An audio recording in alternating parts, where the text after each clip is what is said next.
Now let's another functionality to delete an entry. So as I click one of the entry here, in addition to update and cancel, let's add a delete button so that the current to-do task is completely removed from physical database. So let's add a button on this edit to-do activity.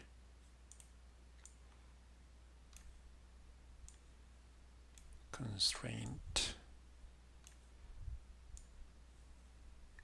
bottom. Let me move it towards the bottom of the screen. So the ID, let me give as a delete button. Label is a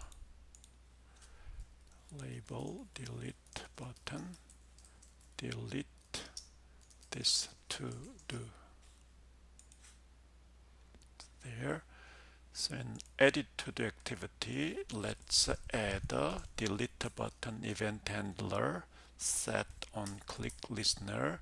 So basically, since we don't need to read updated information, just return the to do and the position back. So let's create a data intent, data put extra to do, we return that data put extra position, we pass position back. If we send those two back on receiving side, the user home activity, when on activity result is called by the request code, we get down here. But to do and the position alone, we cannot distinguish whether it's from update button or delete button. So to distinguish that, let's put another extra with a key extra deleter, and then let's pass a true value for that. So let's define extra key const val extra deleter some value there. Let's define extra key, then that is there. So now let's send back result code. Okay, and this intent let's back, and then let's finish the edit to the activity so that we go back to user home immediately. So when receiving the result inside the edit part, we need a to do and position. On to do, let's check integrity. So let's have this routine, like if a to do is null, something went wrong, so we give some debug message. To do from edit is null, something went wrong there. Then this part is for update, and then we need to distinguish. So is from delete button that get boolean extra delete, default value false. So if it's true, it's from delete. Then if is a delete is from delete, then we do delete operation, else is a update operation. So let's put update the portion in else clause. So it's a update button, and this is a delete button portion.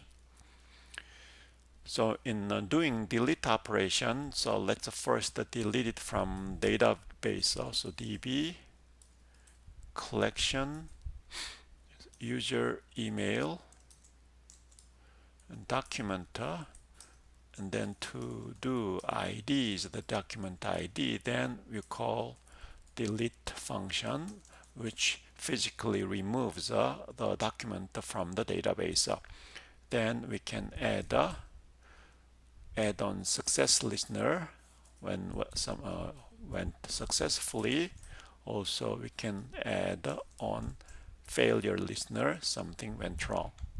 So when it is successful, then first we are going to remove from the to-do list, remove the to-do specified here. As you can see, removing by index, since we have a position, we can remove by index, but that is a deprecated one. It may be removed shortly, so we should use a remove by object element. So remove to do.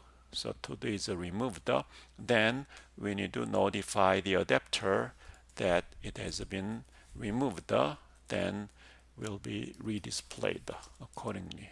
So just to do that, and then let's toast the message saying removed.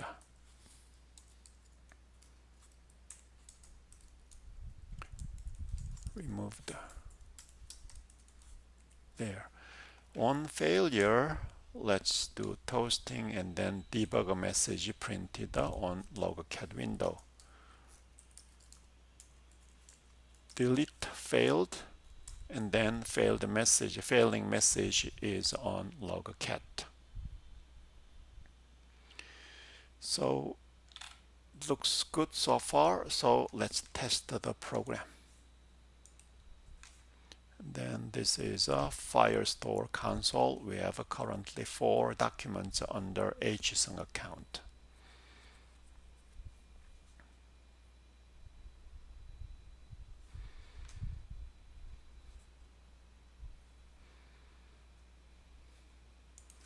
Login.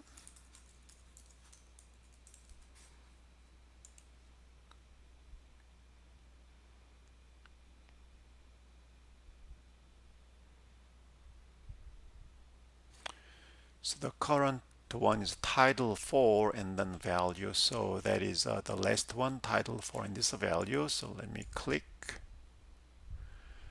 Then first let's see if update is still working. So title 4, many 4s, and the contents 1, 4, and then 6. Category 2, 1, update. Here it is updated. So let me click that again. It is updated. Now let me put delete.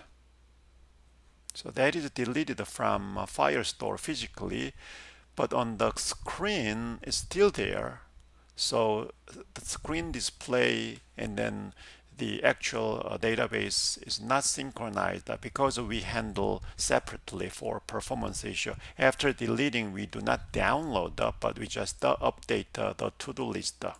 So let's take a look at the code, what's happening here.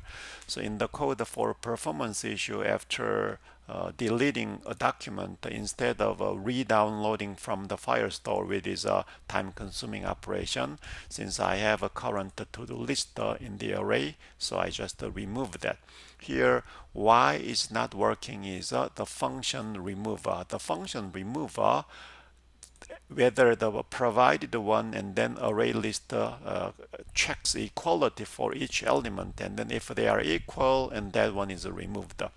But here the problem is if any custom class like my to do is provided, then the default equality check is the address of the object. The address in to-do list and the address of the to-do which is recovered may be different.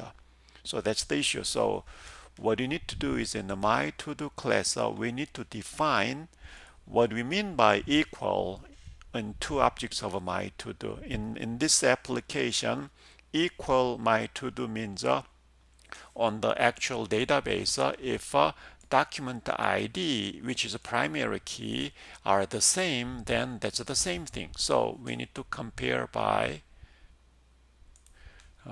document ID, whether it's equal or not. So to do so, we need to override equals method. So equals method for custom class, we define what we mean by equality in this class.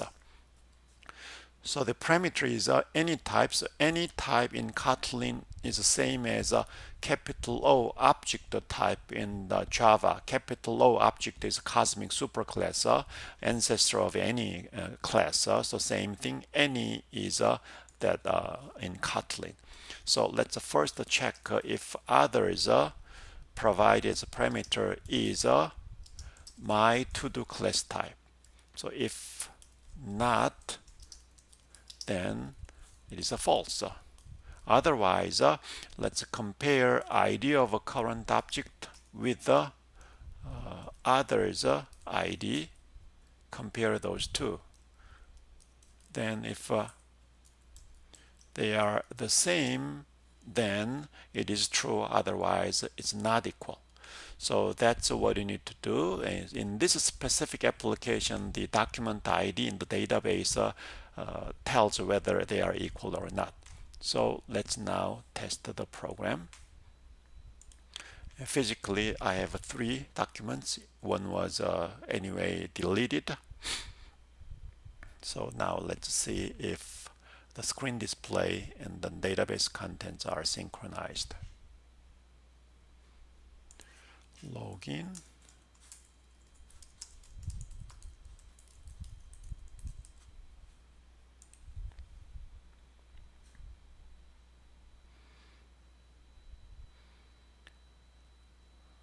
Let's delete the title 2, contents 2. This is the one.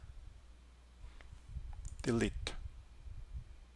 It's gone from the database, gone from the screen. Let's do one more time. Title 1, delete, gone, and then title 1 is gone. The only one is title 3 left.